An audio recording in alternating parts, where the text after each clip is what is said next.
চট্টগ্রাম আবাহনী ও ফর্টিসেপসের match দিয়ে শেষ হলো 2024-25 মৌসুমে বাংলাদেশের প্রিমিয়ার লিগ। একই দিনে অনুষ্ঠিত হলো বাংলাদেশ ফুটবল ফেডারেশনের পেশাদার লিগ কমিটির সভা। সেখানে আগামী 25-26 মৌসুমকে সামনে রেখে নেওয়া হয়েছে একাধিক গুরুত্বপূর্ণ সিদ্ধান্ত।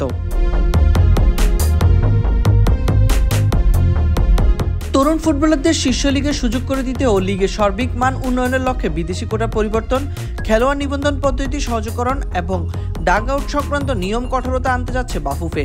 কমিটির চেয়ারম্যান ইমরুল হাসান সভা শেষে জানান, বাফুফে ইসি কমিটি বিভিন্ন স্ট্যান্ডিং বা অ্যাডহক কমিটিতে যারা আছেন তাদের কেউই ডাগ আউটে দাঁড়াতে পারবেন না। ইন্টিগ্রিটি আপডেট করার জন্য প্রতিটি ডাগ আউটে রেকর্ডার বসানোর সিদ্ধান্ত হয়েছে। ইমরুল নিজেও বসুন্ধরা কিংসের সভাপতি। অন্যদিকে সদ্য শেষ হওয়া লিগে আবাহনীর টিম ম্যানেজারের দায়িত্বে ছিলেন বাফুফের সদস্য সত্যজিৎ দাস রূপু, আর আমের খান ছিলেন ব্রাদার্স ইউনিয়নের সাথে সম্পৃক্ত। এই বাস্তবতা ইমরুল আরও বলেন, ক্লাবগুলোর সঙ্গে সংশ্লিষ্টতা থাকা নিয়ে আপত্তি নেই কমিটির, তবে কেউ প্রত্যক্ষভাবে ডাগ আউটে উপস্থিত থাকতে পারবেন না। আগামী মৌসুমে খেলোয়াড় নিবন্ধন প্রক্রিয়া আরও সহজ করতে অনলাইন ব্যবস্থা চালু করা হবে। তরুণ খেলোয়াড়দের জন্য সুযোগ বাড়ানোর কথা জানালেন ইমরুল। তিনি বলেন, আগামী বছর ক্লাবগুলো খেলোয়াড় নিবন্ধন করতে পারবে 35 জন। এর মধ্যে 5 জনের বয়স নির্ধারণ করে দিয়েছি, যাদের জন্ম 1 জুন 2006 থেকে 31 মে 2009 পর্যন্ত, অর্থাৎ অনূর্ধ্ব 20 বয়সী হতে হবে।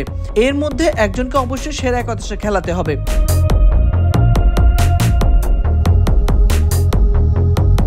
বিদেশি কোটাতেও পরিবর্তন আনা হয়েছে।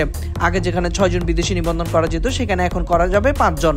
বিদেশি নিবন্ধনের ক্ষেত্রে 1 জন কমিয়ে 5 জন করা হয়েছে, যার মধ্যে 4 জন স্কোয়াডে থাকবে। এর মধ্যে 3 জন সেরা একাদশে খেলতে পারবেন। এক বিদেশির পরিবর্তে আরেক বিদেশি খেলতে পারবে। সার্কভুক্ত দেশগুলোর খেলোয়াড়দের জন্য থাকছে বাড়তি সুবিধা। সার্কভুক্ত দেশগুলোর প্লেয়াররা যদি কোনো ক্লাবে নেয়, তাদের স্থায়ী খেলোয়াড় হিসেবে গণ্য করা হবে, বিদেশি বলে গণ্য করা হবে না। এখানে খেলোয়াড় নেওয়ার ক্ষেত্রে সংখ্যার কোনো সীমাবদ্ধতা থাকবে না, তবে ক্লাবগুলোর সাথে পরে এই বিষয় নিয়ে কথা বলে সিদ্ধান্ত চূড়ান্ত করা হবে। ট্রফি বিতরণে আসছে পরিবর্তন। এতদিন চ্যাম্পিয়ন ও রানার আপ উভয় দলকে ট্রফি দেওয়া হলো, এবার থেকে শুধুমাত্র চ্যাম্পিয়ন দলই পাবে ট্রফি। ইমরুল হাসান জানান, প্রিমিয়ার লিগ চ্যাম্পিয়ন ও রানার আপকে ট্রফি দেওয়া হয় আমাদের এখানে, যেটা বিশ্বের কোথাও হয় না। শুধু চ্যাম্পিয়ন দলকেই ট্রফি দেওয়া হয়। এবার থেকে আমরা শুধু চ্যাম্পিয়ন দলকেই ট্রফি দেব, তবে টুর্নামেন্টগুলোতে চ্যাম্পিয়ন ও রানার আপ দলকে ট্রফি দেব।